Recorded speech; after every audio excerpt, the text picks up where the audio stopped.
Hello everyone, তোমরা সবাই কেমন আছো? আশা করি তোমরা খুব ভালো আছো আর আমিও খুব ভালো আছি। তো আজকের একটু টক টক কিছু খেতে ইচ্ছা করছিল, তাই ভাবলাম চলো জলপাই মাখা করি। তো আমি ফোন করে আমার বেস্টিকে ডেকে নিলাম। ও বললো একটা প্লাস্টিক আর আরকুশি লাগবে, তো আমি ওকে দিলাম। তো ফার্স্টে আমিও গাছে উঠেছিলাম, তো ও বলছিল না তুই নিচে নেমে কুড়া, আমি পেরে দিচ্ছি। তো আমি নিচে নেমে কুড়াচ্ছিলাম। তো আমি ভিডিও করছি দেখে ও একটু ভিডিও করছিল ওর ফোনে। তো গাইস, তারপরে আমরা শিলনোড়াটাকে ভালো করে ধুয়ে নিলাম, যাতে এর মধ্যে নোংরা টোংরা কিছু না থাকে।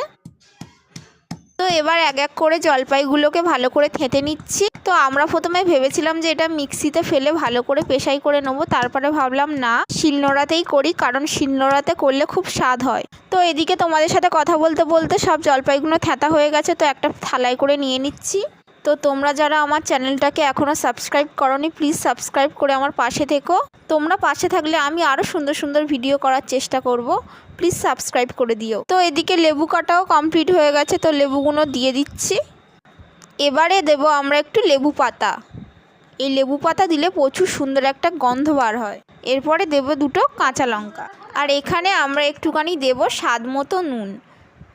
নুন দেওয়ার পরে আর একটু ভালো করে সব কিছুর সাথে মিশিয়ে নিচ্ছি, যাতে নুনগুলো সবার সাথে মিশে যায়।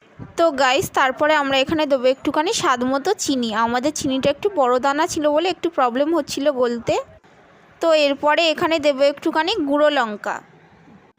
তো তারপরে দেবো একটুখানি তেঁতুল। তেঁতুলটা ভালো করে মিশিয়ে নিতে হবে এর সাথে। তো আমার তো দেখেই জিভে জল চলে আসছে, যা খেতে হয়েছিল না গাইস, তোমরাও বাড়িতে ট্রাই করো। তারপরে দেবো একটুখানি জল, যাতে তেঁতুলটা ভালো করে গুলে যায়। এরপর সবগুলোকে একসাথে ভালো করে মিশিয়ে নিতে হবে। তো মেশানো হয়ে গেলে তারপরে আমরা সবাই মিলে ছাদে চলে গেলাম। তো ছাদে গিয়ে প্রথমে ভাইকে দিয়ে টেস্ট করালাম, ভাই বলল খুব সুন্দর হয়েছে। তো তারপরে আমরা সবাই মিলে খেলাম, খুব সুন্দর হয়েছে, খুব টেস্টি হয়েছে। তোমরাও বাড়িতে ট্রাই করো। আমিও দেখো একটুখানি ট্রাই করছি, তো খুব সুন্দর খেতে হয়েছে। আমি তো ট্রাই